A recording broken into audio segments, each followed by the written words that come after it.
el ir pues desarrollando, desenvolviendo ese potencial, ¿no? Y las condiciones que cada una tiene.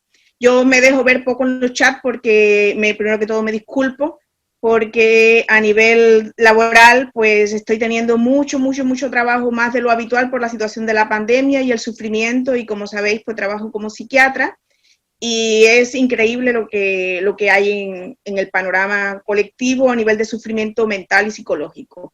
Y por eso pues tengo muy poco tiempo, pero tiempo para hoy, para compartir y estar un rato y poder estar juntos y seguir aquí presentes, pues eso, muchas gracias Magal, Isaac y a todos los hermanos que están conectados. Entonces, pues nada, se nos ha preguntado sobre qué queríamos hablar y bueno, pues yo siempre pienso que hablar de meditación es necesario cuando estamos hablando de espiritualidad en general, ¿no? Y cada día, pues, la misma semana pasada, pues tuvimos a Juliana, que no me conecté, pero lo vi después, que trató también sobre la meditación y charlas anteriores y posteriores que vendrán, porque es el trabajo principal, es una de las herramientas claves dentro de esos tres aspectos que siempre se ha hablado dentro del ámbito teosófico, que sería el estudio, la meditación y el servicio. Y por lo tanto, hoy día pues tratamos de vivificarlo, ¿no? De que realmente esto sea una realidad, ¿no? En nuestra vida cotidiana, el servicio, el estudio y la práctica meditativa. Entonces, cuando hablamos de meditación, pues no sencillamente sería pues hacer algo mecánico de sentarnos y de estar conformes con nosotros mismos porque creemos que estamos meditando, porque hemos cumplido con algo que nos estamos manteniendo como una disciplina en minúscula, no la disciplina de Krishnamurti, que era aprendizaje, sino como una disciplina de una rutina. No es una simple rutina que vayamos a adquirir, es algo más que eso. Es un cambio profundo a un nivel interno, que claro que necesita de una estructura de vida, de un tiempo y de una actitud mental que necesitamos ir desenvolviendo, desarrollando y reconectando con ello, porque realmente la mente meditativa es la esencia de la mente. Todo lo demás que tenemos y con lo que nos identificamos como mente son añadiduras en el propio proceso evolutivo del hombre.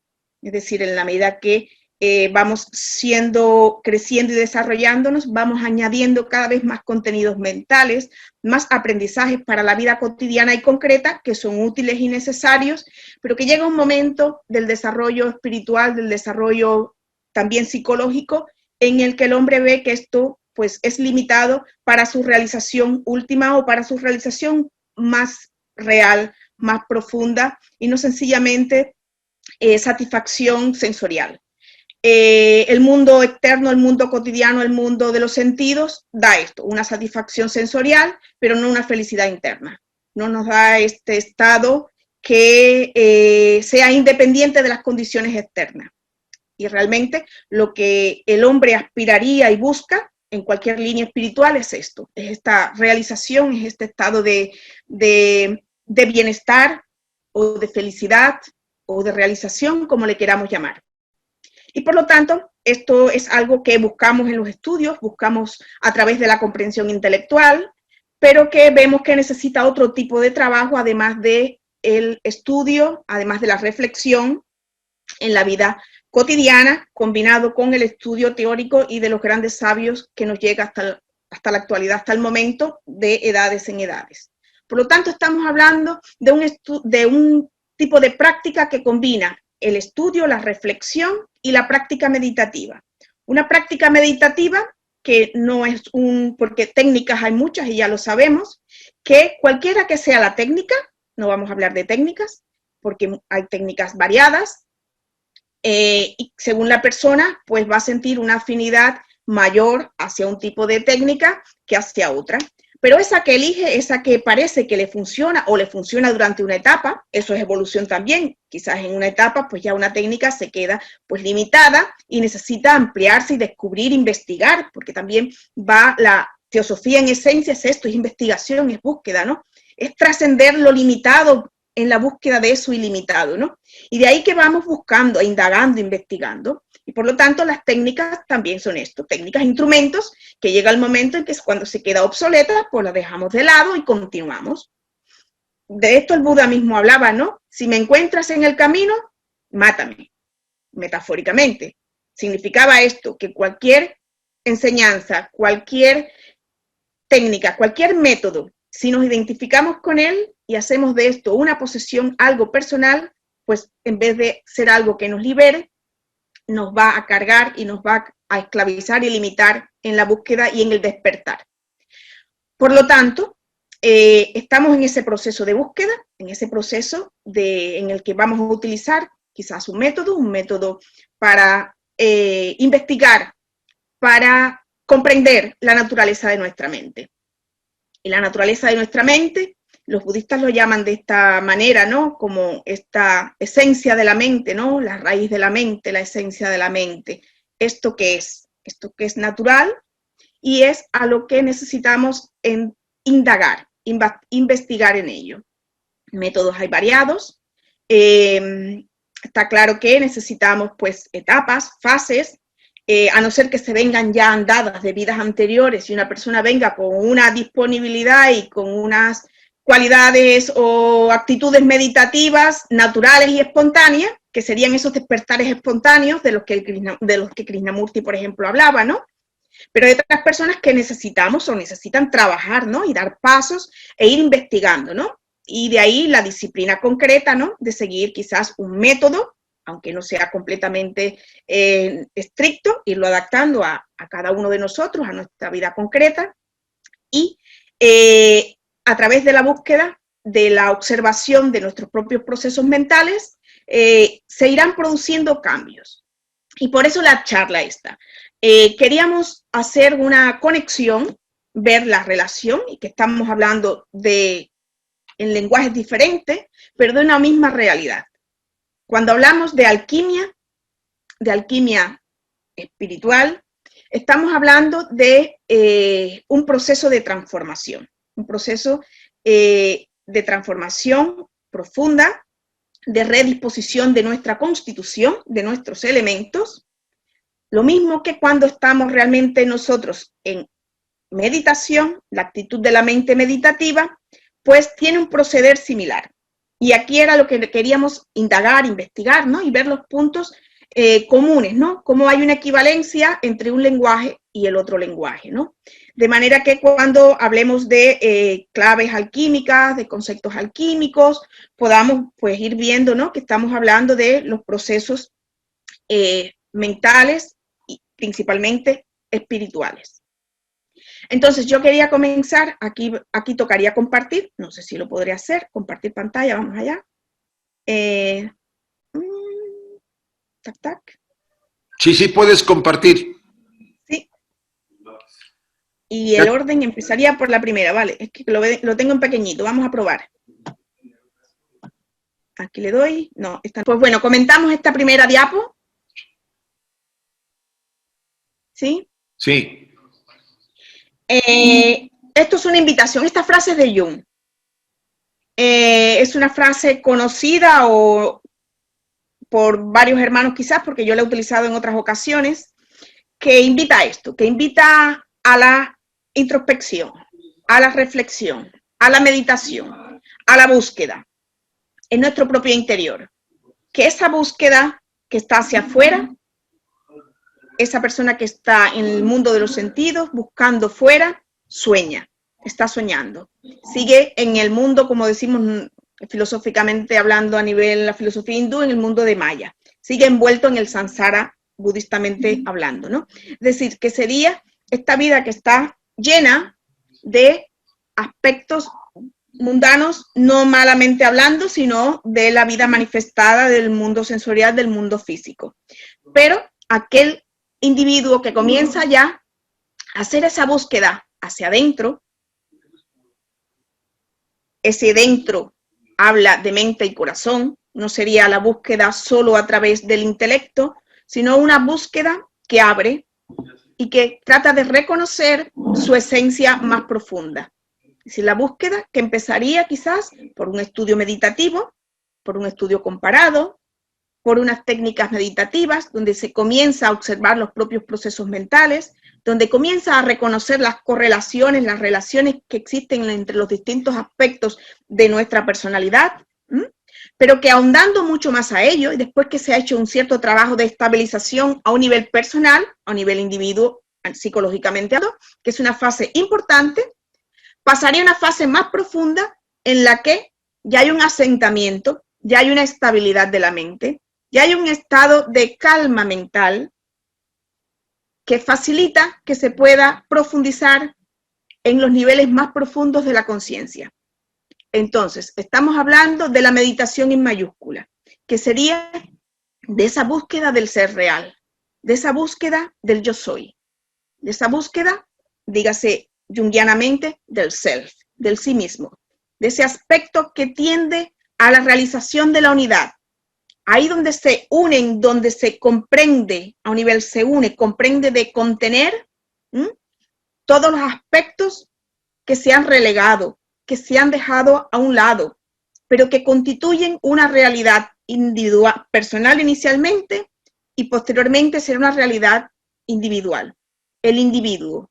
Ese individuo es ya quien puede reconocer esa llama del Atman, el ser, la unidad.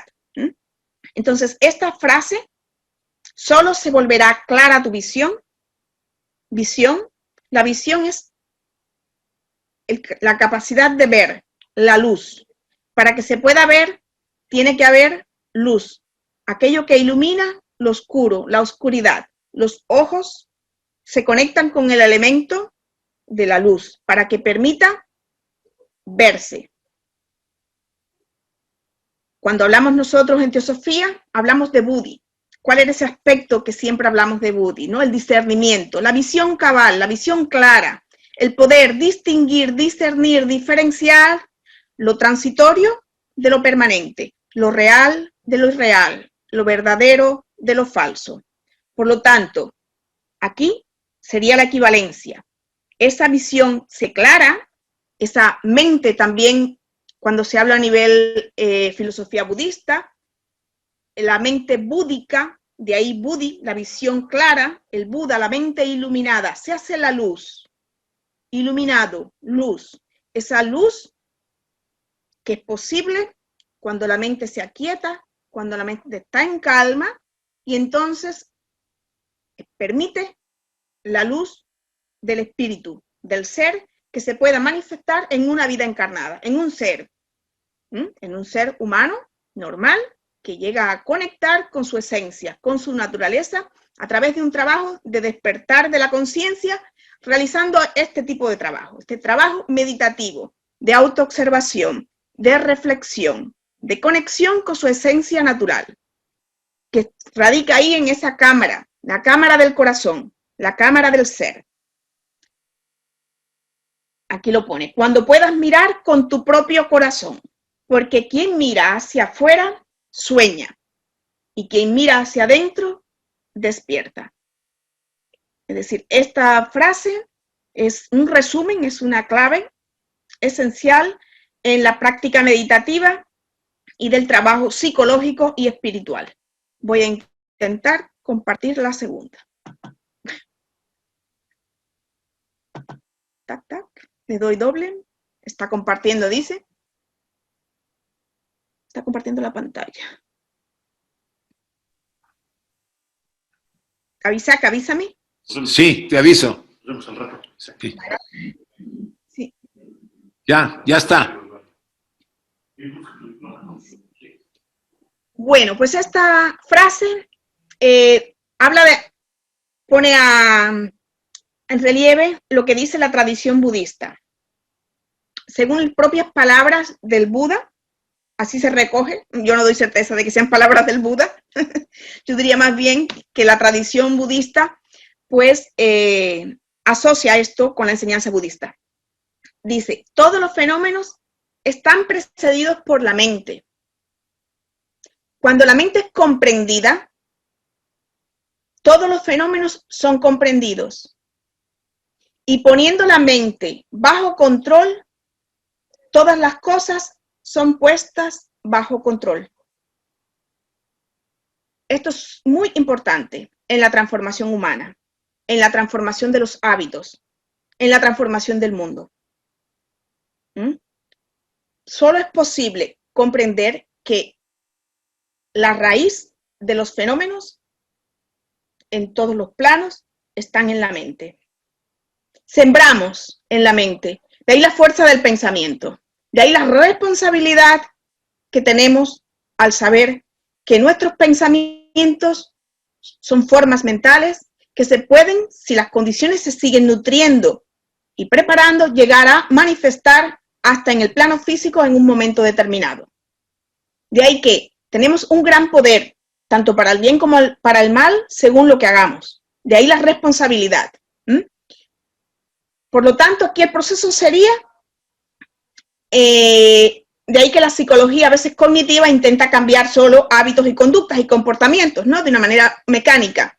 De ahí que vuelven, ¿no? Vuelve el síntoma y se desplaza a otro tipo de conducta, a otro comportamiento, porque no se ha ido realmente a la clave, a la esencia, que está a un nivel más profundo de la psique. De ahí que se intenta realmente llegar a comprender lo que hay detrás de los fenómenos, de cualquiera, de las conductas, de los comportamientos, qué está sucediendo a nivel colectivo, a nivel global ahora, lo que significa la pandemia, lo que significan los aspectos políticos, sociales, lo que está sucediendo en el mundo a nivel colectivo, pero también lo que está sucediendo a nivel individual en mi vida personal. Por los hechos también está dicho, ¿no? Por los hechos os conoceréis, o nos conoceremos, o los conocerán. Vale para todas las personas, primera, segunda, tercera, colectivo, da igual. Es decir, que los hechos, las conductas, los actos están hablando, es el resultado, es una concretización, es una calcificación o una materialización, dicho mejor de otra manera, de causas que están a un nivel más esencial, que puede ser un nivel emocional o un nivel mental. Y de ahí el punto que iremos tocando, cómo la alquimia trata esto también, iremos entrando en estos aspectos. Pues por lo tanto, aquí la cuestión es eso, es llegar a poder ser dueños de nuestra mente. La clave es realmente comprender nuestra naturaleza mental hasta lo más que se pueda. Siempre habrá aspectos, es imposible la totalidad, porque la mente en mayúscula es la clave de la existencia y tiene aspectos que serán incomprensibles para nosotros.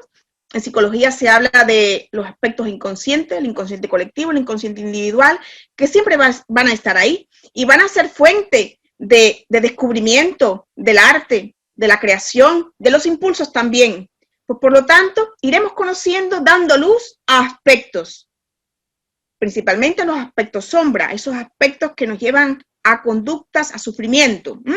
Pero habrá otros aspectos que no necesariamente tienen que ser negativos, pueden ser todo lo contrario, pueden tener que ver con los aspectos arquetípicos que van a estar en un nivel inconsciente y que se van a expresar de una manera imprevisible, inesperada, en momentos determinados de nuestra vida. Y de distintas maneras se puede expresar.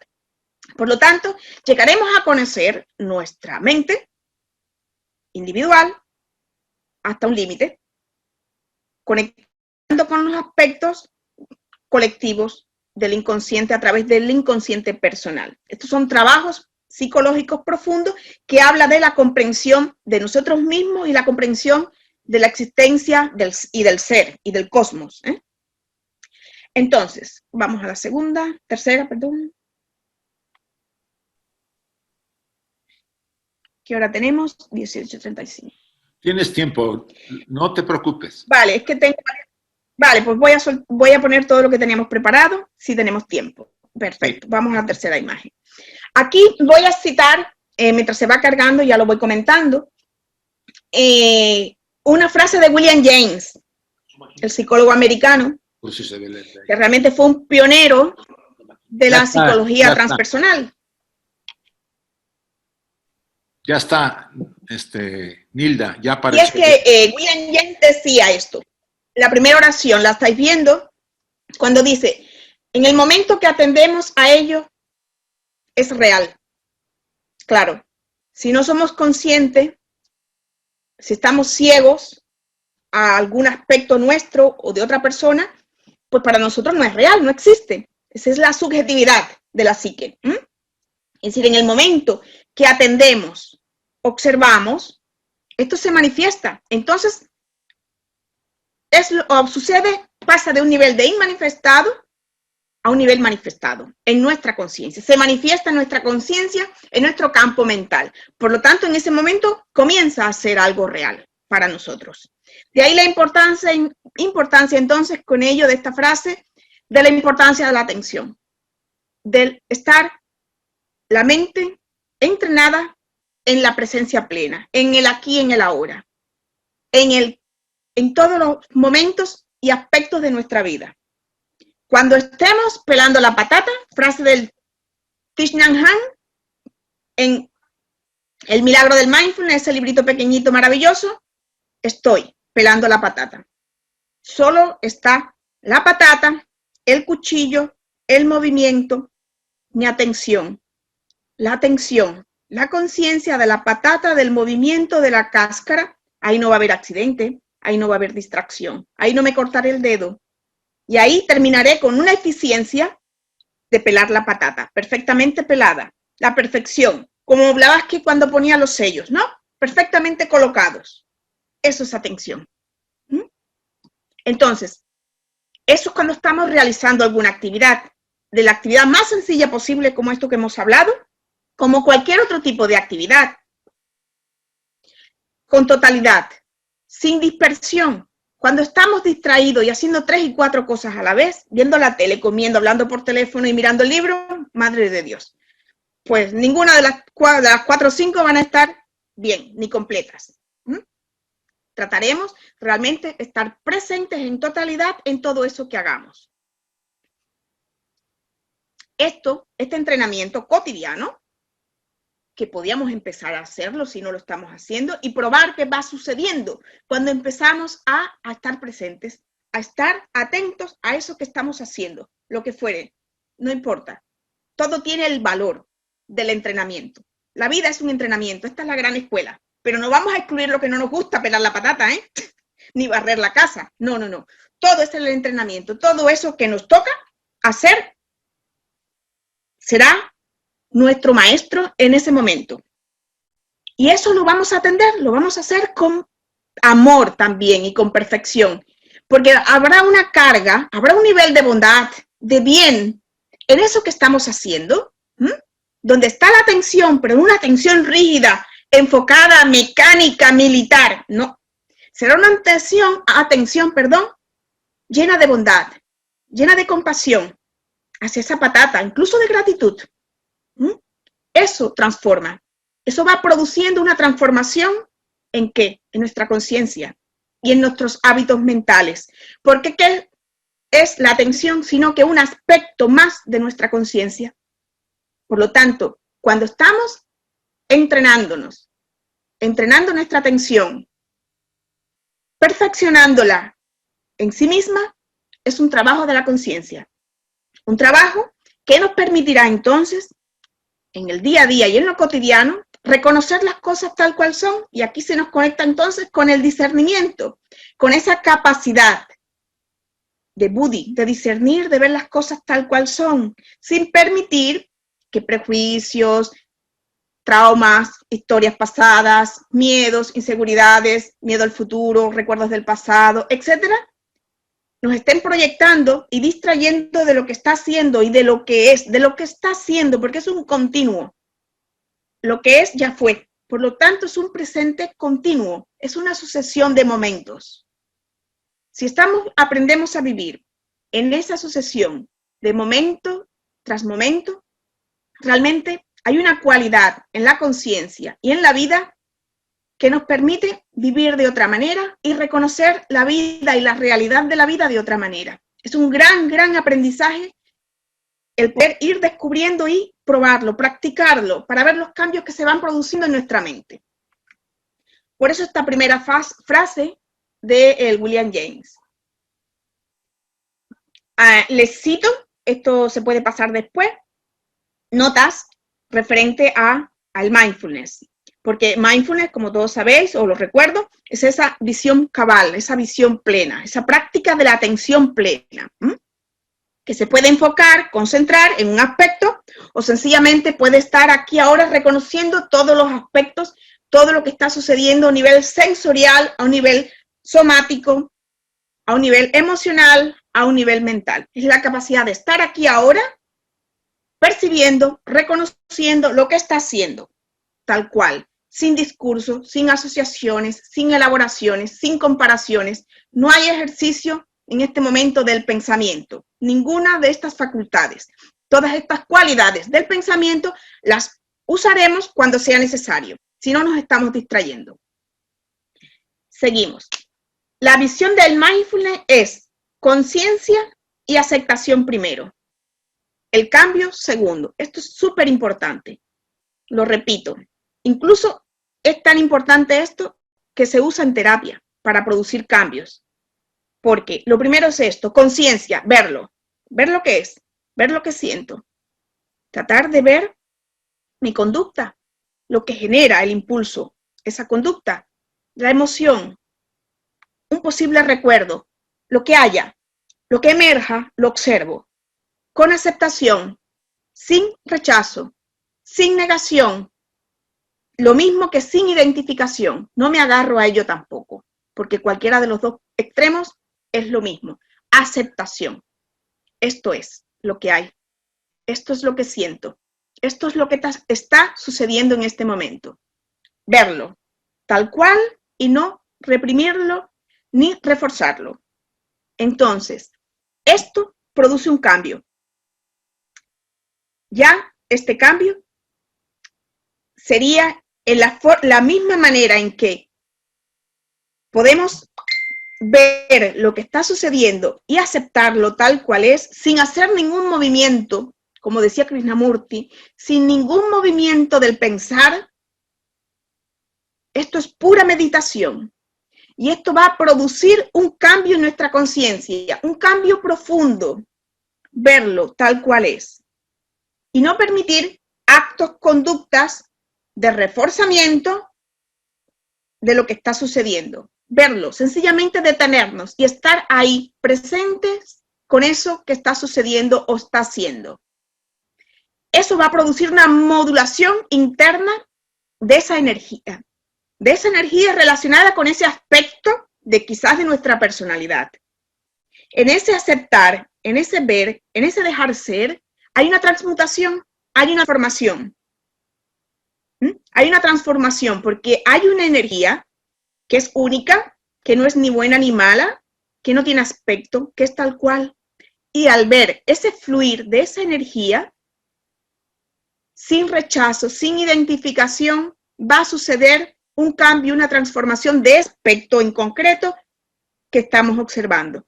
Por lo tanto, va a ocurrir una transmutación. Esto dentro de las escuelas de meditación, y después lo hablaré cuando hable un poquito de diagramas de las alquimias, ya lo tendremos adelantado, pues, y también en la tradición budista y en distintas escuelas, pues hablan de aspectos, ¿no? De cómo producir cambios. El más fácil o el más conocido es el de los opuestos, ¿no? Sustituir un aspecto por el contrario. Es decir, si yo ahora mismo siento odio, pues tratar de sentir amor, colocarlo distinto y evocar, generar, recordar, buscar imágenes que evoquen la emoción contraria, el estado contrario. Esa sería una, que sería la polaridad. Irme al otro polo de esta única energía, de este único fluir, que tiene dos polos extremos. Después están los términos medios, los grises y los tonos. Esta sería para el inicio, en la búsqueda espiritual, quizás lo más fácil y tan válido porque te va a permitir transitoriamente salir de ese anclaje o de ese estado de malestar, de sufrimiento para ti y para otros. Por lo tanto, vale, tiene su utilidad práctica. Sueltas eso y produces, evocas, provocas, generas en ti la emoción contraria. Esa es una manera. Pero en la medida en que el practicante toma cada vez mayor comprensión de sí mismo y control de sus propios procesos psicoemocionales, mentales, pues ¿qué hace? Entra en esta fase que estamos diciendo, que es de observación tal cual. Pura observación, sin negación, sin rechazo, sin tener que ir al otro polo, por miedo o por temor a lo que suceda. ¿vale? Entonces, en esta fase sería cuando permanezco en ese estado de observación de la emoción concreta, de los impulsos que genera, del estado somático y corporal, y lo acepto, lo veo, lo observo, permanezco ahí. Y en esa observación, esa atención, porque la conciencia es una y no puede estar dividida, hay una transformación y una transmutación que pasa por el amor, por la compasión. Desde la compasión, desde esa atención compasiva, observo esa emoción negativa, disarmónica, la observo. Y en ese propio observar, ese flujo de la conciencia va a permitir una transformación, un reajuste, pudiéramos decir hasta energético, vibracional, de esa energía, de esa emoción, de ese estado, hasta que llegue a un estado de paz, de calma, de bien. Y esta es la verdadera transformación. Aquí hay una transformación. Ese impulso profundo que viene de lo más profundo de nuestra psique, de los niveles inconscientes, se va a ir transformando, porque estoy permitiendo que salga sin rechazo, sin negación, y sencillamente lo voy viendo, voy dejando que salga. Es como una válvula de escape. Si vas permitiendo que vaya saliendo, se va liberando y va permitiendo un estado de equilibrio y de armonía.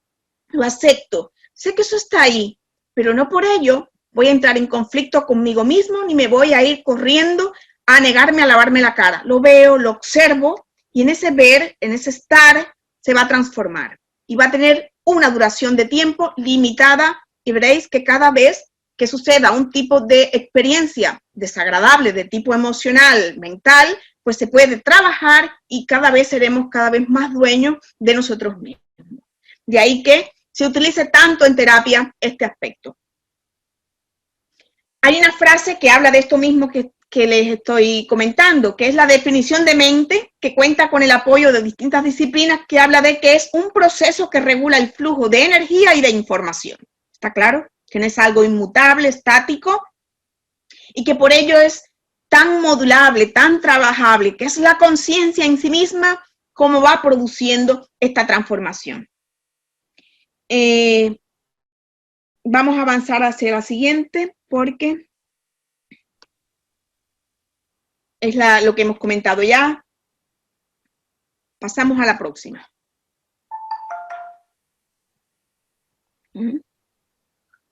Yo te digo ahorita, a ver. Vale. Ya apareció. Ya entonces, dice que comparta. ¿Sí? Vale. Entonces, vamos a tocar este punto de aceptación y de cómo la mente se va modulando en el aspecto práctico de la mente meditativa. Cómo la mente en meditación, que se entrena, ya la meditación formal también, es decir, cuando nos sentamos a meditar, ya sea en un cojín, ya sea en una silla, ya sea tumbado, da igual. Lo importante es que sea una postura cómoda, que no nos distraiga. Veremos cómo aspectos de una mente que viene completamente distraída, una mente saltarina, la mente de mono que coloquialmente hablamos nosotros, cómo en la medida en que nos vamos a centrar en la práctica, por ejemplo, de observación de la respiración, por ejemplo, que es una clave. La observación de la respiración puede estar al principio y al final de cualquier técnica meditativa. Observar la respiración tal cual es, sin modularla, sin modificarla. Vemos cómo al principio, cómo está nuestra mente cuando empezamos a practicar. Pues agitada, activa, esa mente inquieta, esa mente rajásica, que está saltando de un objeto a otro, que va de una cosa a otra, que necesita constantemente un estímulo, que no puede estar sin hacer nada, no puede estar sin estar ocupada, de ahí que tanta gente lo haya pasado mal en la pandemia, por ejemplo. Mucha gente cuando se ve encerrado en casa y se ve obligado a ver la tele y ya se aburre de la tele y necesita cambiar, y la hiperactividad, pues se pasa al sufrimiento. Es esta mente agitada, hiperactiva. Pero tiene el otro aspecto también que va unido a eso. Una mente que está hiperactiva, campeante, pues cómo va a estar a un nivel luz, a un nivel comprensión, a un nivel claridad mental, pues bastante oscura, bastante cerrada, bastante torpe, de ahí que se le llame como torpor, ¿no? Esa mente que no puede ver claramente, una mente confusa. Por lo tanto, esa mente agitada, inquieta, nerviosa y que no ve bien la garganta y que no ve las cosas claramente, es una mente que necesita pues entrenamiento, práctica, y en la medida en que nos vamos sentando y aceptando el estado de nuestra mente, aceptándolo y lo que va a estar así el tiempo o el día que sea, pero en ello no va a haber conflicto, no va a haber guerra, no va a haber culpa, no va a haber malestar. Sencillamente la observo tal cual, estoy viendo lo que llaman los budistas la apariencia, lo más externo, la vestidura más externa de mi mente. Es tan transitorio, tan temporal que la observo eso, observo cómo la mente está inquieta, cómo la mente cambia. De la respiración se me va a la rodilla al pie, pero entonces trato de darme cuenta, porque el mindfulness o cualquier técnica meditativa va a tratar de tener un trasfondo de alerta para darme cuenta, y este es el trabajo, traerla de vuelta, tantas veces sea necesario. Cada vez que esté distraída, la traigo de vuelta al objeto de meditación, ya sea un mantra, ya sea la respiración, ya sea un ideal, ya sea una imagen, lo que se elija. La traigo de vuelta, la voy trayendo, la voy educando con amabilidad, sin malestar, sin culpa, sin enfados, sin crítica, sin autocrítica. Esta práctica continuada va a hacer que la mente se va calmando, se va sosegando, cada vez va estando más estable, más centrada en ese objeto que he elegido para atender, para observar. Y a la vez, esa mente entonces va estando cada vez más clara, va a poder ir viendo, reconociendo cómo es la respiración, cómo es la imagen, con nitidez, con claridad. Va siendo una mente cada vez más viva, más luminosa, porque este aspecto de la conciencia es clave, la luminosidad. Por lo tanto, voy permitiendo que las cualidades de la conciencia, expresándose a través de mi cuerpo mental, se puedan ir desplegando por ese trabajo de entrenamiento del vehículo mental. Por lo tanto, es un trabajo de reajuste, de modulación, de educación del vehículo mental. Entonces, le pongo ahora una imagen muy bonita, que a mí me gusta mucho, que es la práctica meditativa, muy simple, pero en lo simple está lo más interesante, ¿no? Como en la práctica meditativa, ¿sabes? ¿Sí? ¿Se ve? Sí, sí se ve. Vale, pues aquí tenemos un árbol frondoso, ¿no? Somos nosotros esto, ¿no? Cada uno es un árbol enraizado. La relajación, importante, es clave. La semana pasada lo decía Juliana, relajación.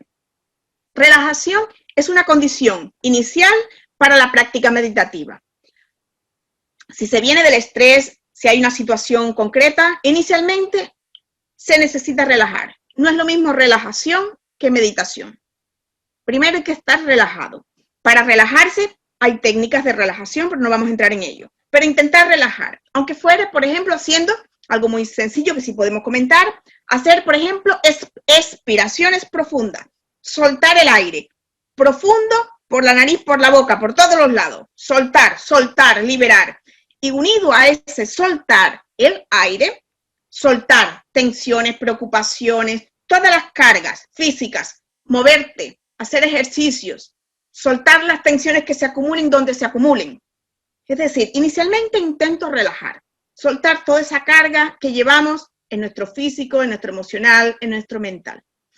Cuando ya notamos que respiramos y estamos de una manera natural, relajados, que nuestra respiración se sosiega, que nuestra respiración está más calmada, que nos sentimos bien, confortables, pues busco la postura determinada y me enfoco en la práctica meditativa, en esa técnica que utilizo habitualmente, y si no busco una, que esto sería otra charla, y me enfoco.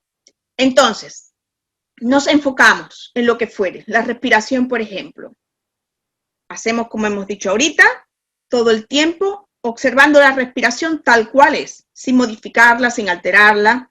No vamos a hacer pranayama, no vamos a hacer ningún otro tipo de ejercicio, solo observar, porque la meditación que hacemos es conciencia, trabajo de la conciencia, sencillamente. La atención es ese aspecto de la conciencia. Hacemos un trabajo de la atención para tomar conciencia, para ese despertar de la conciencia que se pueda reflejar aquí en esta vida encarnada. Va llegando con la práctica, entonces, esa estabilidad, el tronco del árbol. La raíz es la relajación, es lo que agarra, es lo que hace que no te vayas, te distraigas. Si no, no hay agarre, imposible. Te lleva el viento y si no hay estabilidad, ¿qué pasa? Pues igual, te distraes fácilmente con cualquier situación, estímulo externo o interno. El tronco estaría representado por ese aspecto de estabilidad que da la práctica. Y la viveza. La viveza estaría conformado por toda esa riqueza que significa el follaje. Es por donde viene la luz. El follaje, las hojas, es la luz de la conciencia. Es la luz. La comprensión real, entonces, vendría dada por esa cualidad luminosa de la conciencia. Y esto, árbol, sería la representación de un estado, de una mente meditativa. Una mente meditativa, entonces, que entonces puede entrar en el trabajo profundo de transformación de aspectos personales y poder llegar a conectar entonces con realidades superiores.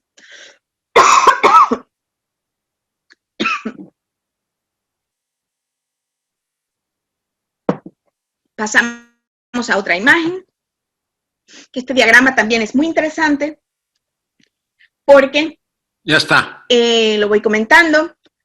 Sí, como centro entonces de ese aspecto en la práctica meditativa, de lo que es la mente meditativa o una vida meditativa, también podríamos decir, la vida bien llevada o bien vivida sería esa vida meditativa, significaría esa vida consciente, ¿no? Esa vida responsable. De ahí estos aspectos, ¿no? Balance atencional, es decir, ese equilibrio, ese balance, ese equilibrio de la atención. Lo da el entrenamiento de la atención, la práctica meditativa. Y tendría aspectos en lo que se reflejaría esa mente meditativa, ese individuo que vive meditativamente. Entonces, ¿cómo accede? ¿Cómo es su cognición? Su comprensión de la realidad, su percepción mental de las cosas, ¿cómo serían? Cada vez más cercanas a la realidad. Estaría acercándose cada vez más a niveles de la verdad. Iría accediendo, comprendiendo, realizando la verdad. Porque va viendo lo que está haciendo. Cada vez ve lo que es más cercano a lo que es a un nivel último. Serían niveles de la realidad a lo que iría accediendo cognitivamente, con esa percepción de la realidad clara, con una mente clara que no distorsiona. Esa distorsión cognitiva que producen las mentes distraídas es tan habitual hoy día y es problema de conflictos interpersonales, de todo tipo, sociales, subpersonales, humanos, etc. De ahí que daría uno de los aspectos en los que veríamos en la vida cotidiana sería esto. Después, a un nivel conducta, comportamiento, el balance cognitivo, sería cómo nos comportamos, cómo esa persona vive, ¿no? El día a día. ¿Cuáles son las cualidades o faltas de cualidades, ¿no? ¿Cómo es? ¿Tiene una vida recta, una recta conducta, una conducta torcida, una conducta, etcétera? Pues esa persona, si va viendo las cosas cada vez más claras, si ve, debido a que la atención está centrada, enfocada, ve las cosas tal cual son y su comportamiento cómo va a ser, pues el que corresponde a cada situación. Tampoco hay una regla estricta porque no lo necesita la mente meditativa. No es que hay que cumplir tales parámetros y disciplinas, no. ya esto es para niños de colegio, ¿no? Esto es lo que te da la iglesia al principio, haz esto, esto, esto y esto. No, aquí hay una conciencia.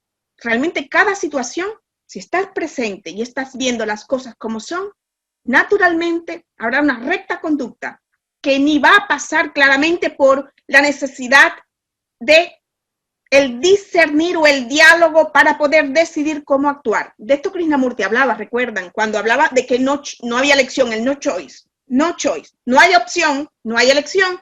Esto es lo que es. Recta conducta. Como por ejemplo, si ves un niño que está cruzando, viene un coche, ¿qué haces? Corre, lo coges, ¿no? Ahí no interviene nada, ¿eh? Pues eso es virtud. Recta acción.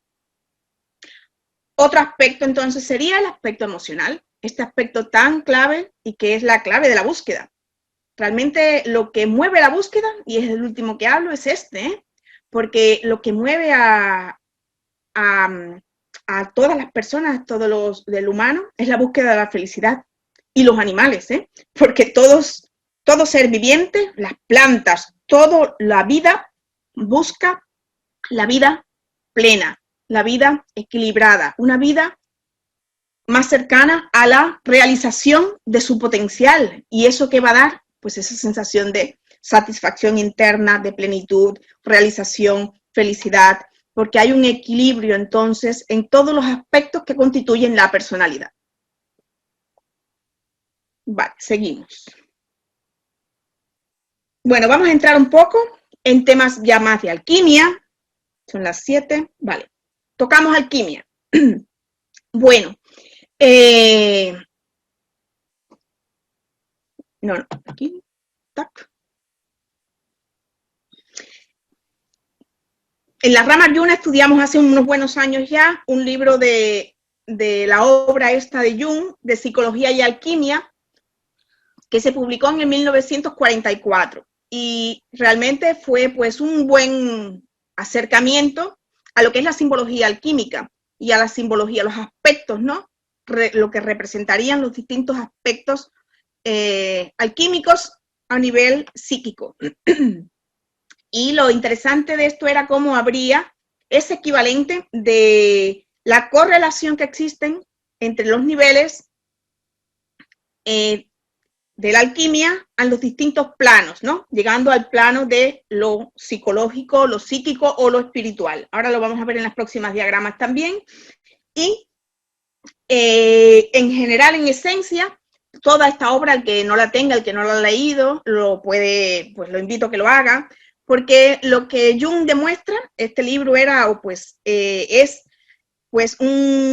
hizo una colección de sueños de distintos pacientes de él, iba viendo cómo había una evolución, un devenir en que se iba manifestando a través de las imágenes oníricas de los pacientes y que tenía que ver con ese reajuste y con esa transformación, con ese devenir de la persona, del individuo, y que se iba dirigiendo, enfocando hacia un centro que él pues, posteriormente llamó el self, el sí mismo, el yo soy. Es decir, que es un devenir, es un viaje del individuo desde los niveles de la personalidad, con todo lo que significa un nivel sufrimiento y distracciones, a un nivel de realización. Voy a colgar el teléfono para que no moleste, que es mi teléfono fijo molestando. Un momento.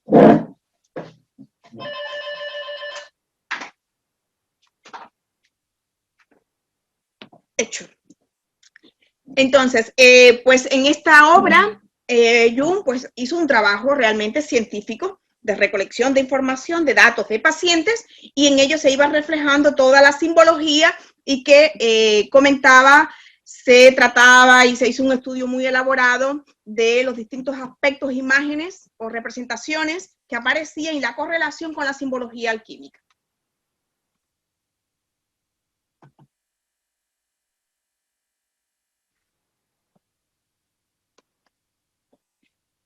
Bueno, Blavatsky, si los que en su glosario, pues tiene un buen resumen del concepto de alquimia, ¿no? Donde ella toma información de distintos autores, y yo he hecho pues un resumen del resumen más otros datos de otro lado, realmente lo que significa la palabra, ¿no? Alquimia, o lo que llega hasta nosotros ahora mismo, el significado, los distintos significados que puede tener. Según el glosario, la alquimia es en arábigo wikemi, que sería la química de la naturaleza o alquimia. Sea como fuere, es una voz arabizada tomada del griego kemia, de zumo, es decir, un zumo, jugo extraído de una planta. Se está viendo ya, ¿no, Isaac? ¿Se ve? Sí, sí, ya se ve. Perfecto. La palabra esta alquimia podría estar formada por el artículo al y la palabra griega kumeia, que significa echar juntos, verter juntos, soldar, alear, lo que se vierte, lingote, o del persa quimia, oro. También, bueno, tiene otros tipos de aplicaciones que sería como la ciencia egipcia, que sería el arte de Keme, y que vendría de la palabra copta, que se deriva del demótico kemi. Es decir, esta sería otra posible acepción del término. Paso a la siguiente diapo.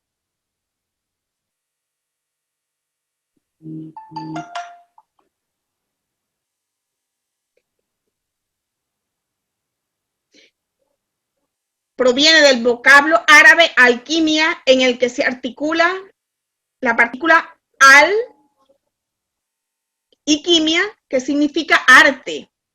Y este significado, la verdad, que llega a nuestros días, ¿no? Como el arte, lo cual, como sabemos, sería el gran arte o el ars magna, que también se conoce la alquimia como el gran arte.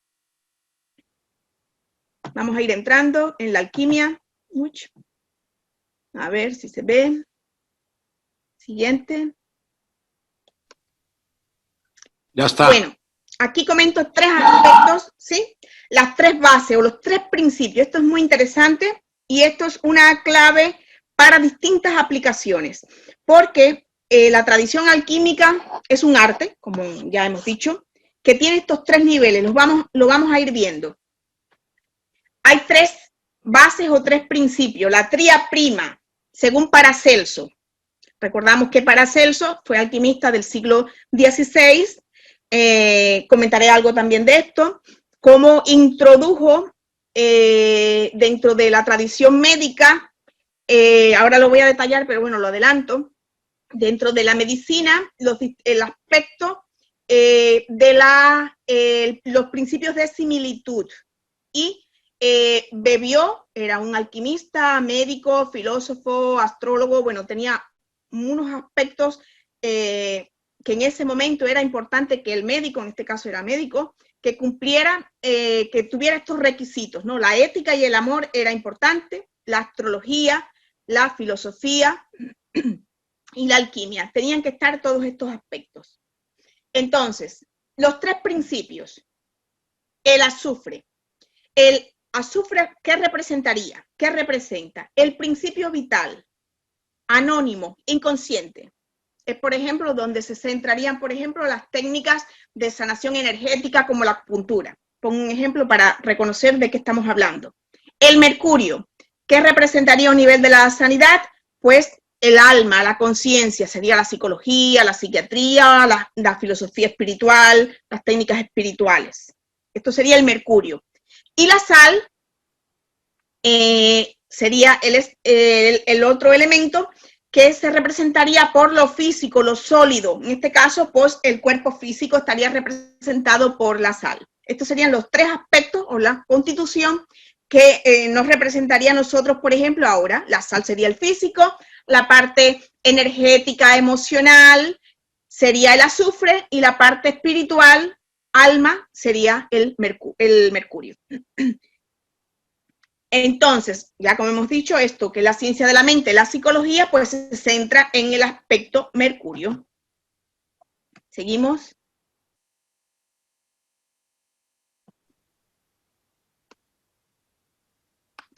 Entonces, hay distintos escritores que han afirmado que hay distintos procedimientos, 3, 7, 10, 12 pero todos pues hablan de que en esencia pues se busca en la alquimia que transmutar, la transmutación alquímica. Los metales más densos como el plomo en el oro. Sería la transmutación de los metales pesados, de los metales más densos, de la vibración más densa en el aspecto luminoso, en lo más elevado. El metal más elevado, el metal de vibración más sutil, más elevada, es el oro, de ahí la representación. Lo cual habla, bueno, lo sigo leyendo, que con todo respecto a lo que en realidad es aquel oro, muy poca gente lo sabe en exactitud. No cabe duda de que existe en la naturaleza una transmutación de los metales más viles en el más noble, o sea, el oro. Esto lo dice Blavatsky. Pero este es tan solo un aspecto de la alquimia, el terrestre o puramente material, pues lógicamente comprendemos que el mismo procedimiento se ejecuta en las entrañas de la tierra. Seguimos, es decir, que damos por hecho de que es posible este tipo de transformación y que ya sucede, no hay que negarlo ni aceptarlo porque es un principio físico que dura lo que dure en años a nivel leyes naturales, que después haya un proceder a través de los que conozcan las técnicas o herramientas de la alquimia, del arte mayor, no decimos ni aceptamos ni negamos. Pero no es lo que nos corresponde a nosotros ahora entrar en la distracción de decir si es o no es. Se ve la siguiente, ¿no? Creo que sí. Sí, sí.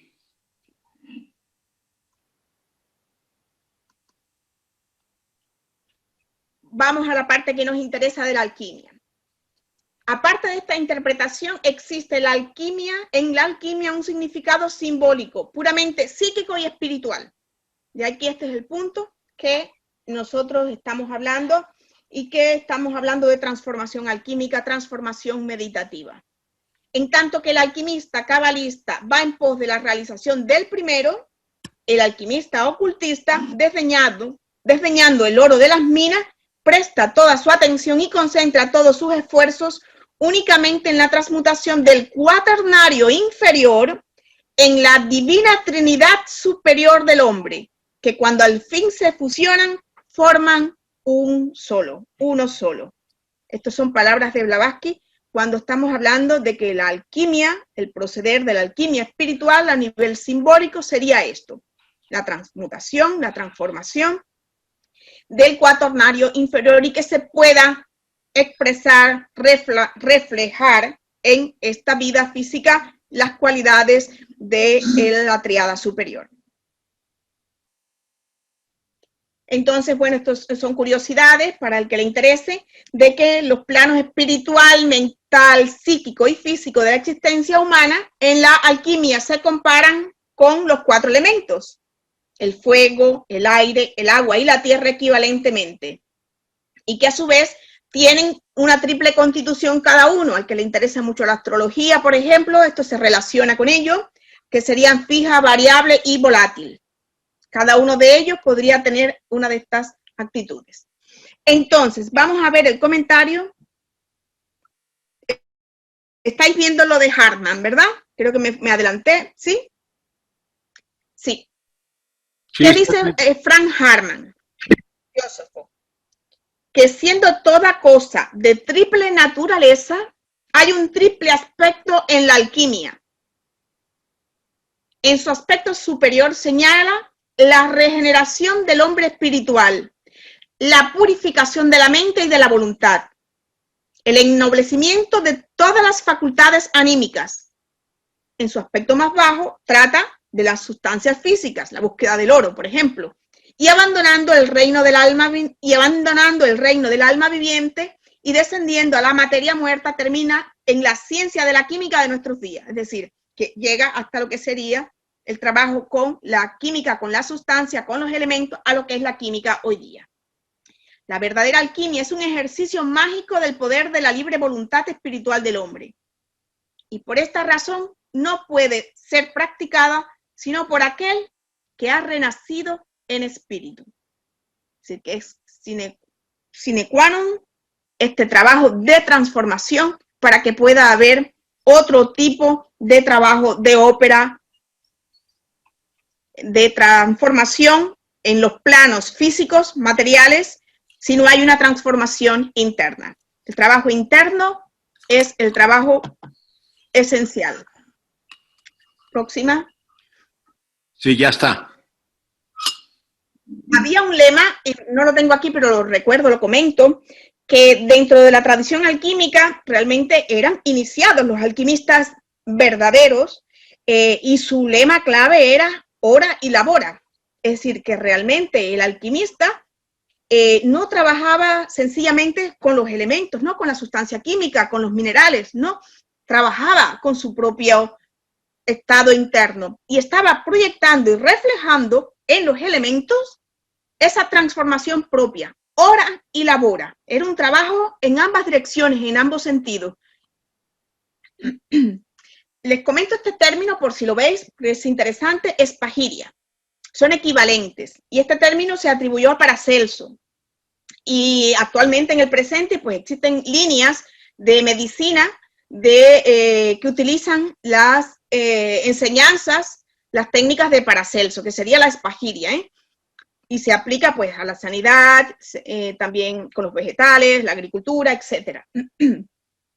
Pues espagiria, esta palabra se atribuye a Paracelso y utilizada en su primer libro, el Liber Paragranum, del griego spao, extraer, y ageiro, o reunir, o separar y combinar. Separar y reunir. Entonces, muy, muy interesante. En su momento, posteriormente al título o a la frase, al término que dio Paracelso, se utilizó malamente como química, se redujo a lo que es la química contemporánea. Pero esto es muy importante, porque separar y reunir, y aquí nos podríamos detener y comprender lo que significa esto. Esto tiene un proceder muy interesante en la elaboración, en la preparación del remedio espagírico u homeopático, porque la espagiria corresponde a esa línea de la medicina que es la homeopática, por el principio de similitud, y traigo un diagrama. Pero lo interesante de esto es cómo realmente ir a ver cómo se produce la elaboración del remedio. Es súper interesante, porque además nos habla de este proceso que se hace con las plantas, por ejemplo, básicamente de plantas, cómo se hace, cómo se elabora la planta.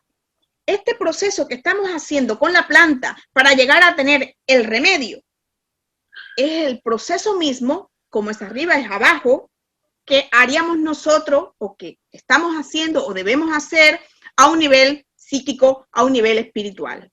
¿Y cómo es? Por ejemplo, una planta. Se recolecta la planta teniendo en cuenta las estaciones del año, los ciclos de la naturaleza, y se separa. ¿Qué es lo primero que se saca o que se extrae en la preparación alquímica? Pues el aceite, el azufre, a través de la evaporación. Se evaporan los gases del aceite. Y ya tenés estamos separando en la fase inicial ese aspecto ya limpio, separado del azufre, que es el aceite. Posteriormente pasaríamos a lo que queda de la planta, se calcina, se pasa por un proceso en el que se separa y se evapora, y se saca el alcohol. Sacamos el espíritu, el alcohol, que representaría la parte del mercurio de la planta. Finalmente, lo que queda de la planta calcinada ya sería la sal. Se separan los restos y se sacan los minerales restantes. Sales y minerales. Y sería lo que corresponde a la sal. Entonces, ¿qué se hace posteriormente? Cuando se han eliminado ya todos los elementos secundarios que no se necesitan, se unen, se vuelven a unificar estos aspectos, reunir. Posteriormente se mezcla el aceite con el alcohol y después se echa la sal. Y aquí tendríamos un remedio espagírico globalmente hablando. Después habría muchas técnicas, formas, etcétera, etcétera, pero la esencia, la clave sería así. ¿De qué estamos hablando? De ese proceso de ver los aspectos nuestros, de podernos enfocar, de poder tratar, de poder limpiar, llegar a la esencia de determinados aspectos de nuestra personalidad, hasta que podamos realmente reintegrar los aspectos más densos, los aspectos más sutiles y conformar este nuevo individuo, este nuevo ser. Entonces, con el alcohol o con alguna otra sustancia, la dilución hace que pierda masa y mantenga la sustancia y por lo tanto entra en el espíritu o se acerca más al espíritu. Pasamos a la siguiente fase. Ya está.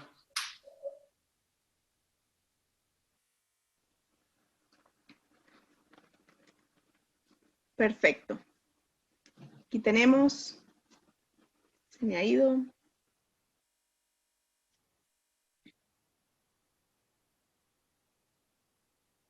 Vale, sobre la luz de la naturaleza. Esto es un término muy bonito alquímico que utiliza Paracelso. Ya se está viendo, ¿verdad? Sí. ¿Qué dice sobre la luz? Sí. Sobre la luz de la naturaleza. ¿Qué dice Jung? La idea que esta luz coincide en Paracelso, como en los alquimistas, con el concepto de sapiencia o ciencia. La luz puede ser caracterizada sin vacilación como el misterio central de la filosofía de la alquimia. Casi siempre es personificada como filius, hijo, o por lo menos citada como una de las propiedades sobresalientes del mismo. Esto lo escribe Jung en su libro Paracélsica. Los que estéis interesados en investigar al respecto, en la obra, pequeñita obra Paracélsica de Jung. Esta luz de la naturaleza es en la alquimia paracélsica la quinta esencia que Dios extrajo de los 4 elementos y que yace en nuestro corazón. Miren qué interesante. Hay un quinto aspecto, esta quinta esencia que yace en nuestro corazón sería una manera de identificar el concepto de luz de la naturaleza. Esta luz de la naturaleza se encuentra en lo que Jung denomina el inconsciente colectivo, especialmente en su ámbito, supraconsciente. Y es lo que en el Jung podríamos relacionar con el ánima. Pasamos a la siguiente. Y de nuevo vamos viendo lo que Paracelso habla sobre la luz de la naturaleza. En este caso, en el Opus Paramirum, dice: aprende pues la alquimia, también llamada espagiria, y ella os enseñará a discernir lo verdadero de lo falso. Con ella poseeréis la luz de la naturaleza y podréis probar todas las cosas claramente, discurriéndolas de acuerdo a la lógica y no por la fantasía. Esto es muy bueno, hablando de lo espiritual, ¿no? Cuando muchas veces el tema de la fantasía, pues es un riesgo. Las enfermedades requerirán que el médico las estudie aplicándole las concordancias que correspondan, preparando las cosas visibles y reduciendo sus cuerpos a su última materia con ayuda del arte espagírico. Dice Paracelso, estos médicos cuidan y curan las enfermedades por medio de filtros o infusiones en los que coagulan la esencia de determinadas hierbas o raíces cuya propia sustancia ha sido responsable anteriormente de la enfermedad. Y este es el principio de similia similibus curantur, principio de similitud en español. Los enfermos pueden curar gracias a la esencia de esta hierba, según el arte expresado en los libros de esta sección médica, de la cual formaron parte gran cantidad de médicos famosos como Hipócrates y su escuela. Seguimos. Comparto. Hipócrates fue el primero en exponer que existen 2 métodos fundamentales para conseguir la curación. El método de los contrarios, que es el que usa la medicina contemporánea, el contraria contraris curantur, combatir el sobreesfuerzo, pero ¿cómo lo aplicaba Hipócrates? Combatir el sobreesfuerzo con el descanso, el hambre con el alimento, la sed con la bebida. Esto es en la obra de los vientos de Hipócrates. Entonces ponía Galeno los contrarios no son atendidos desde el punto de vista farmacológico, como sí hizo Galeno. Es decir, que la medicina actual comienza con Galeno cuando comienza a utilizar el principio de los contrarios a nivel farmacológico. El método de los semejantes, similia, similibus curantur. La enfermedad se cura por lo semejante. Y por lo semejante, ¿qué se hace? Tomar al paciente, este vuelve de la enfermedad a la salud. Así, lo que produce una patología es, tal como la tos, como la estraguria es causada y curada por las mismas causas. Es decir, que aquella enfermedad que se produce por una causa, esa misma causa, eso que lo produce, la combate. Sería la idea parecida a lo que es la vacunación en nuestros días. Entonces, seguimos, siguiente frase. Se podría decir que Paracelso es el primer codificador de la homeoterapia. Salud y enfermedad provienen de la misma raíz, pues el recurso terapéutico solo es posible por el semejante, jamás por el contrario. Es en general una grave confusión, refiere Paracelso, buscar nuestra salud en la línea de las cosas contrarias. Eso lo dice Paracelso en el Opus Paramirum, libro primero.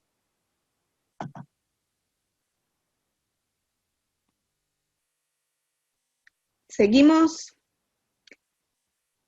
porque esto es una introducción a los aspectos de la alquimia,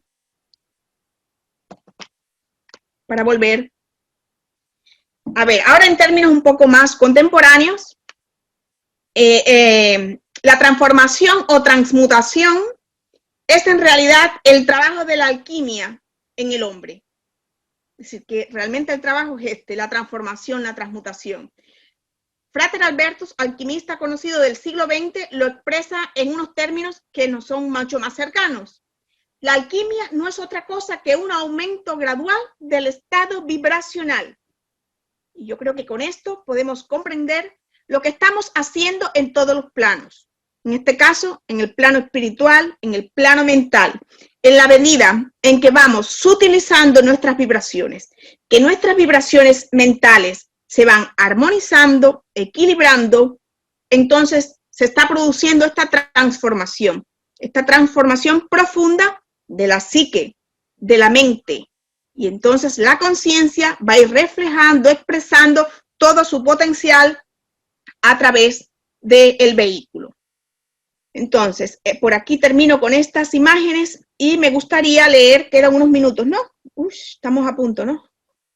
Solo leer unos párrafos de algo que estaba preparando hace tiempo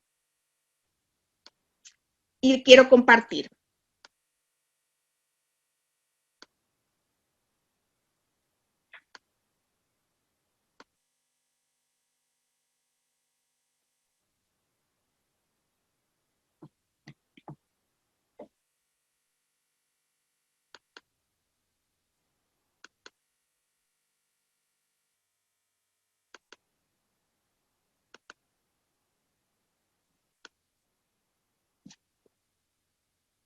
A ver, en la sociedad teosófica, cuando hablamos del tercer objetivo, investigar las leyes inexplicadas de la naturaleza y los poderes latentes en el hombre, nos estamos refiriendo al desenvolvimiento de las cualidades de la conciencia que nos permiten acceder a las realidades y principios que subyacen en todos los fenómenos, desde lo físico a lo espiritual.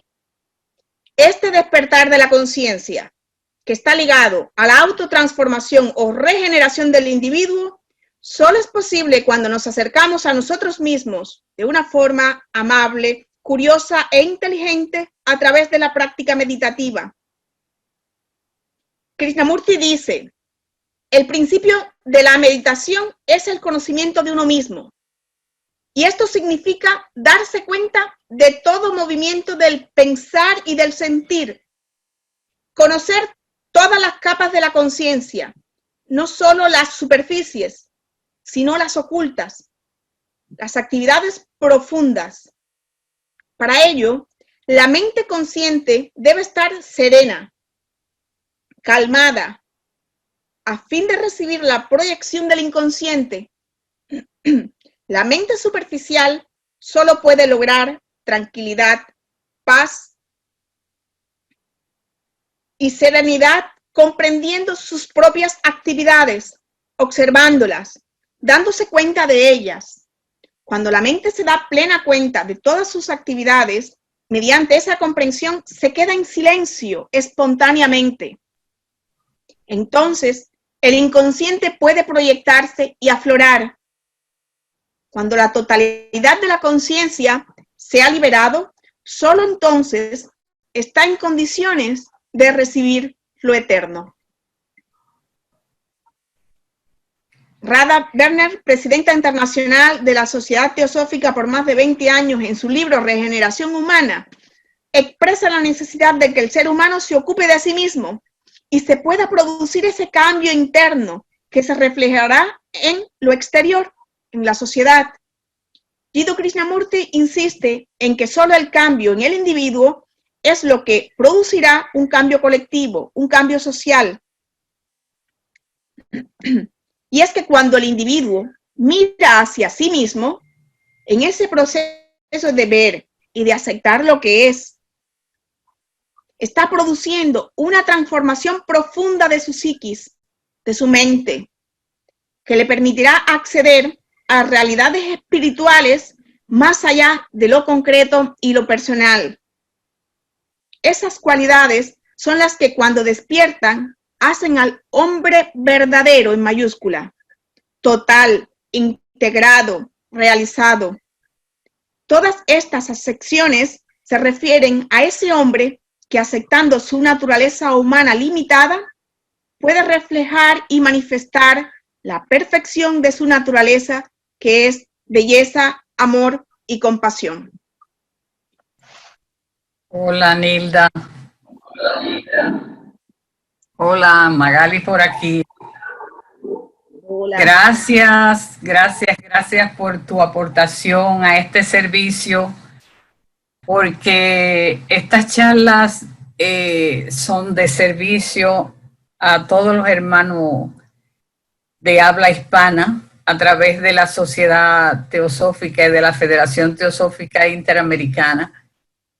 Nos unimos de corazón por nuestra gratitud hacia ti de darnos tu tiempo, que es bastante ocupado, a ese servicio. Dejo los micrófonos administrados por el hermano Isaac para los hermanos que quieran hacer una pregunta. Pueden hacerla, si así tú lo permites, para en alguna duda que se hayan quedado.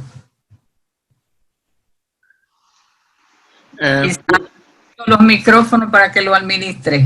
Sí, voy a abrirlo, Nilda. Le voy a pedir a las personas que deseen hacer alguna pregunta, primera que la hagan sin hablar al mismo tiempo dos personas, que sean breves y para que den oportunidad a los demás.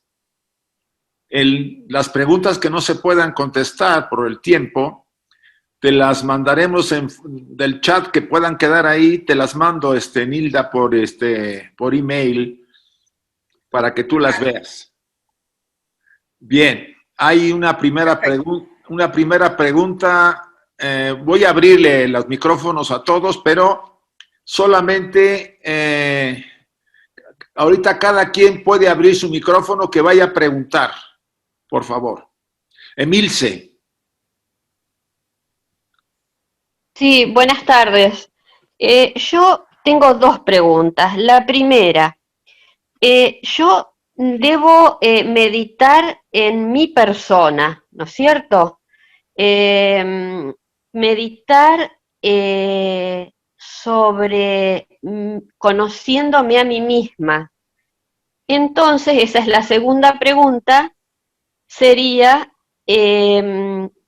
que no debo seguir una línea de una meditación con un pensamiento semilla, sino yo verme, empezarme a analizar yo, y esa sería mi meditación.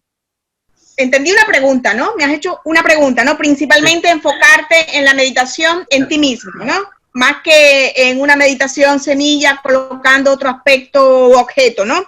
Mira, Sí, sí. yo creo que no es necesario quedarse con una sola. Yo creo que puedes combinarlo. Si tienes el hábito de trabajar ya utilizando algún objeto de concentración, una meditación usando semilla, lo puedes mantener. Pero es muy importante añadir el otro aspecto, que es la observación de ti mismo. El trabajo de observación que incluye distintos aspectos.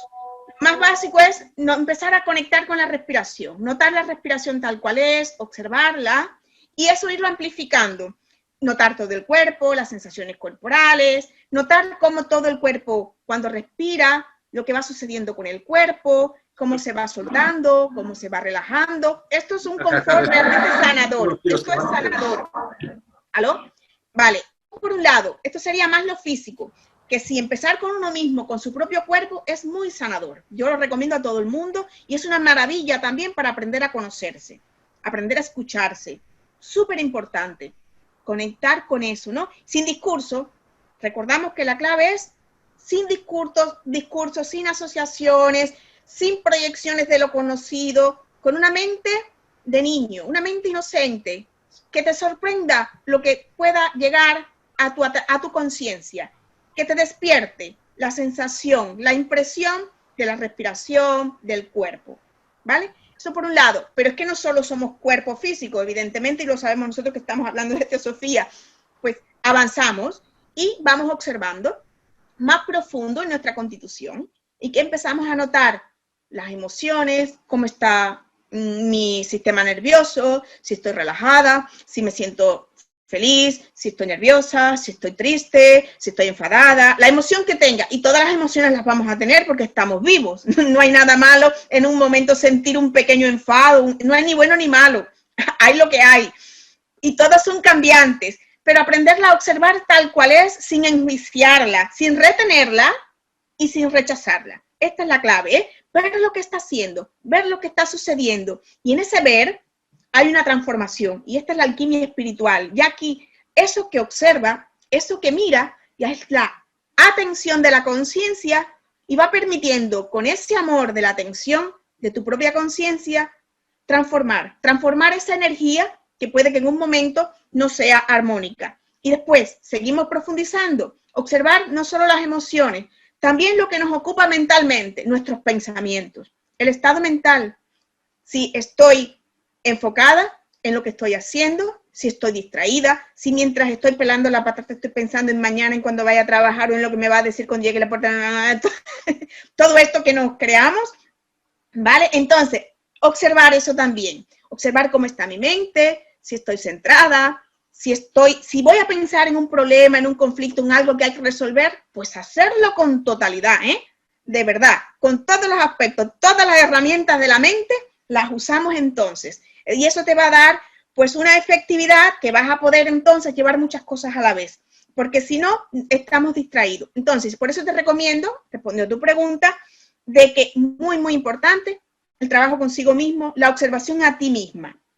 Primero que todo. Y después puedes añadir, complementar con otro tipo de práctica meditativa, mantenerla, y seguro que esta otra práctica que tú haces va a ser mucho más, vas a tener, no hablemos de resultados, pero vas a sentir una conexión mucho mayor en la otra práctica. Muy bien, Emilce, gracias. Gracias. Ahora Rodolfo Gil, por favor. Sí, muchas gracias, Nilda, por la charla muy interesante. Yo pregunto si la luz de la naturaleza es la misma luz astral. No, no estamos hablando de la luz astral.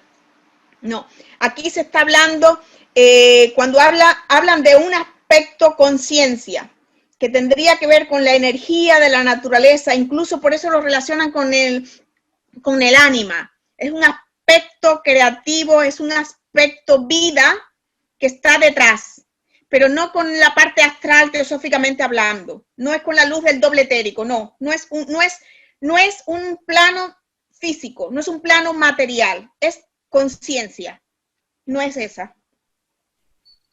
Después Gracias. Después revisas bien los diagramas que presentamos para que veas los detalles más bien así de los conceptos, ¿eh? Bueno, ahora viene el hermano Alberto Maya, por favor. Muchas gracias, Isaac, y la verdad me siento muy afortunado de haber encontrado esta charla y Nilda, la verdad que magistral la presentación. Yo entré con la idea de ver a lo mejor técnicas o algún principio en cuanto a poder meditar, y realmente me estoy llevando con una clase bastante clara y muy interesante acerca de la alquimia. Digo, es un tema que obviamente tiene varias maneras de verlo, pero la verdad, felicidades, me siento muy honrado de haber presenciado esto junto con ustedes. Y comentando nada más, así, reforzando lo que dijiste, Nilda, si me permiten, es la manera de practicar la meditación y el enfoque de la mente en lo cotidiano, ¿no? Digo, creo que todos, y fuiste muy clara al mencionar el ejemplo de la patata, de la hora de pegarlo, pero yo lo comentaría aquí con todos los presentes, queridos hermanos, el caso de todo, cuando viene uno cargando las cosas del súper, bajando del carro, a mí me pasa mucho y tengo que tomar esa pausa para poderlo hacer, y que vienes cargando con todo y vienes con muchas cosas a la mano y tienes que pensar y decir, déjame hacer una cosa a la vez, pongo esto en el piso y saco las llaves y lo hago, y tener esa pausa en el pensamiento para poder llegar. Eso nos entrena de alguna manera para poder tener una mente enfocada con todo lo cotidiano. Posteriormente ya llegaremos a la postura que nos comentaba Nilda, de una postura ya sea acostado, sentado o como más nos acomode, para poder llegar a tener ese enfoque y esa otro tipo de meditaciones más profundas. Pero la verdad, te agradezco mucho, fue muy clara. Espero verlos por aquí seguido. Para mí es muy temprano, pero voy a hacer lo posible por estar. Y básicamente era eso mi comentario. Nada más que nada dar las gracias y felicitarte por la presentación. Al igual que, como comentaban ahí, en el caso de la importancia o las técnicas para llevar una meditación, pues primeramente uno debe tener voluntad. Cuando uno, ya sea bajo el precepto o el principio que uno esté convencido y haya voluntad para llevarlo a cabo. Creo que llegando a ese punto y buscando el momento y la postura, las cosas se van a ir dando para todos los presentes y lo vamos a poder logrando, y realmente te enfoca y te centra y te da mucha tranquilidad. Es cuanto para no hacer un abuso de la voz. Y nuevamente muchísimo gusto, Isaac, ojalá algún día nos veamos en persona. La verdad que es un excelente grupo y felicidades a todos nuevamente. Nilda, gracias por una excelente presentación. Gracias, Alberto. ¿Alguien más desea hacer alguna pregunta?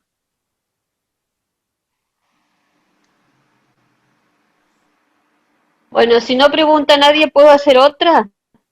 Sí, pero te cuesta 10 euros.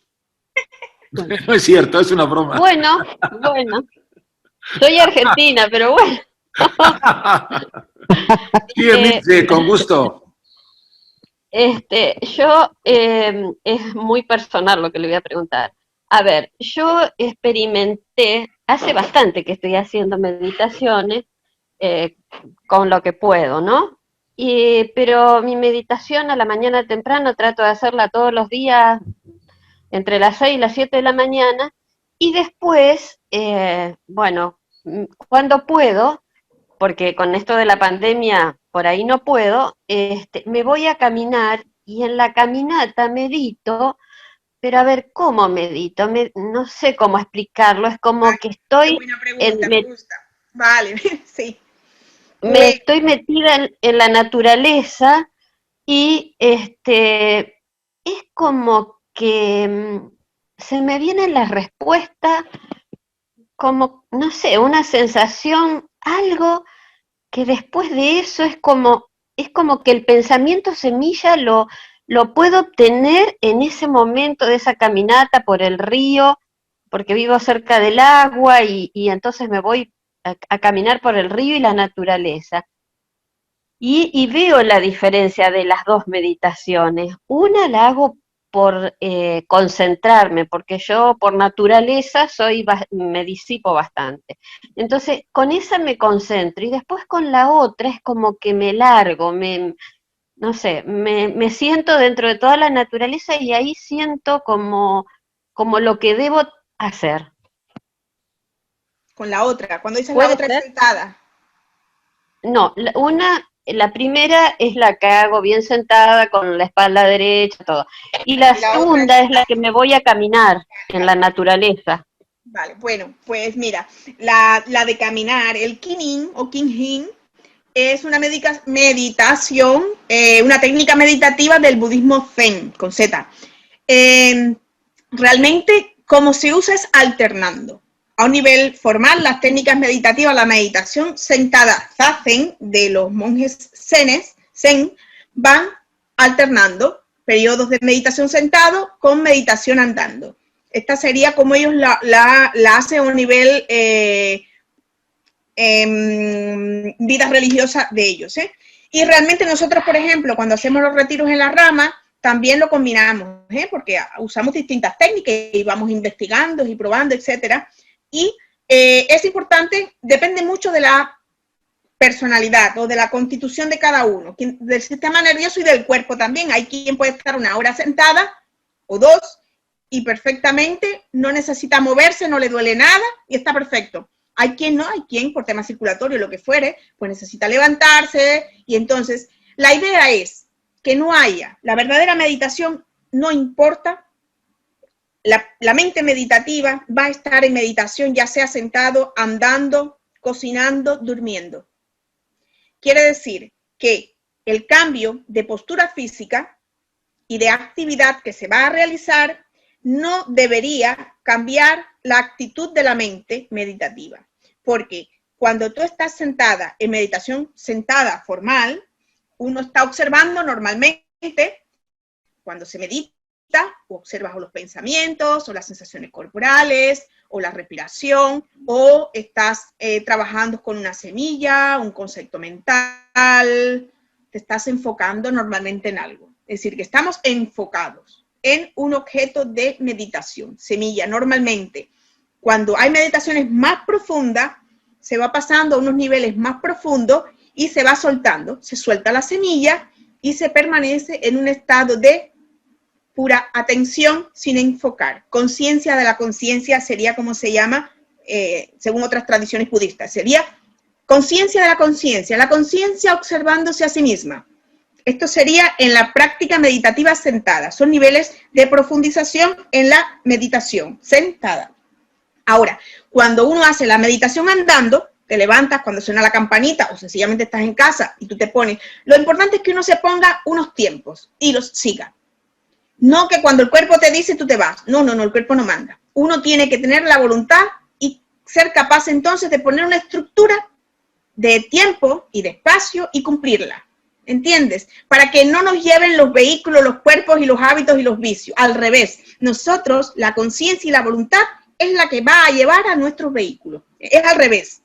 Si tú te vas a organizar tu técnica meditativa, si tú sabes que a ti te cuesta más de 40 minutos estar sentada, pues te pones 15, 20 minutos. Y a los 15, 20 minutos te pones una alarma y haces meditación andando.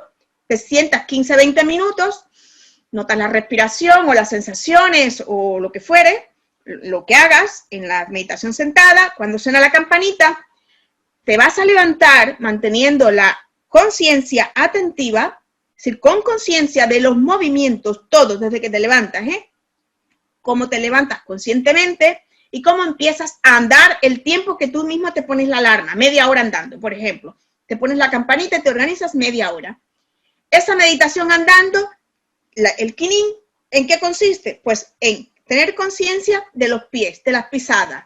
Talón, planta, cómo lo vas teniendo. Pero no solo eso, vas a observar la respiración. Vas a notar, tomar conciencia de la relación o de la sincronía que pueda existir entre la frecuencia de tus pasos, cómo levantas uno, cómo levantas el otro, y el ritmo respiratorio. Entonces, primero te vas enfocando en eso. Eso sería la meditación formal. Y las manos, llevarían la mano aquí, por ejemplo, si quieres, los dedos juntos aquí, o si no, al lado del cuerpo, como quieras. Pero vas a, primeramente, cuando uno empieza a hacer la meditación Qigong, es notando estas dos cosas principales. El cuerpo, los pies principalmente, que son los que van a hacer así, de lado, ¿no?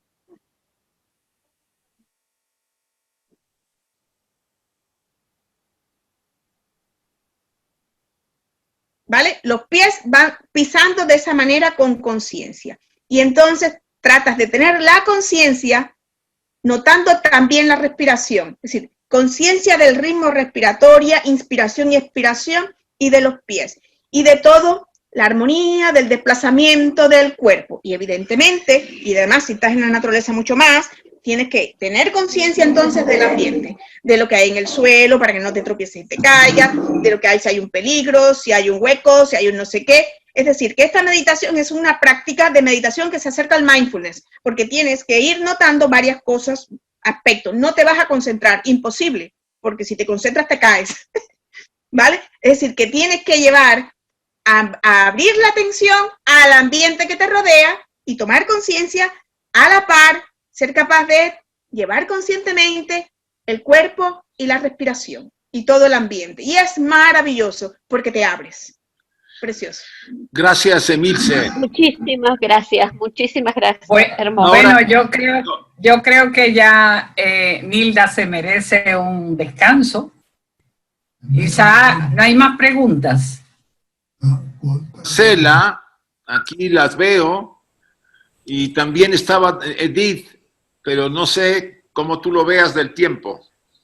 Bueno, faltan 7 minutos para tener las 2 horas y creo que ya hemos abusado con Nilda, pero no sé si ella daría permiso a una más. Sí, sin problema. Pues dale una más. Gracias, muchas gracias. Nilda, de Perú, te veo, te felicito por la exposición. Algo que dijo Alberto es que se necesita voluntad, y estoy de acuerdo y creo que todos estamos de acuerdo. Pero felicito al equipo que pueda presentar a una persona como tú, que solo puede transmitir algo que no se puede transmitir en los libros, y se llama entusiasmo. Yo creo que el entusiasmo es básico para poder, es usar la palanca, la ley de la palanca, para que el entusiasmo es muy importante para transmitir personas como tú, que lo hace claramente. Significa que si lo has hecho, dicen que nadie puede dar lo que no tiene, por lo tanto es claro que tú lo haces. Felicito al equipo, pero quiero que solamente digas en un corto tiempo qué pasa con las personas que meditan o intentan meditar y quieren la recompensa inmediata, o sea, sentir algo del famoso nirvana, ¿no? Eso nada más. Gracias. De nada. Bueno, esto es importante porque esto es uno de los grandes bloqueos y una de estas enseñanzas tan importantes que en el Bhagavad Gita nos habla ya de nunca esperar el fruto de la acción, y en este caso el fruto de la meditación. No se puede tener expectativa.